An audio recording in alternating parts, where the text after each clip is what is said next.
Hello. So இது சின்ன வயசில் சாப்பிட்ருக்கு, ஆல்மோஸ்ட் சின்ன வயசில் தான் சாப்பிட்ருக்கு.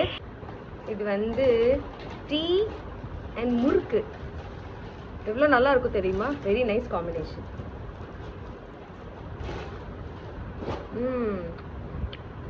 டீ நல்லா இருக்கும்.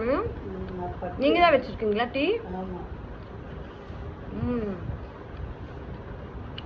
எனக்கு தெரிஞ்சு இது டெஃபினெட்லி நிறைய பேருக்கு ஃபேவரெட். ஸோ யார் யாருக்கு ஃபேவரெட்டு மெசேஜ் பண்ணுங்க. Okay. Today my breakfast is this.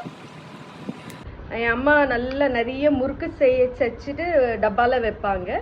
And tea அவ்வளோதான். ஸ்கூலுக்கு போகும்போது டீயில் கொஞ்சம் முறுக்கு போட்டுட்டு சாப்பிட்டுட்டு ஸ்கூலுக்கு கிளம்புவோம். ஸோ இதுதான் எங்கள் பிரேக்ஃபாஸ்ட்.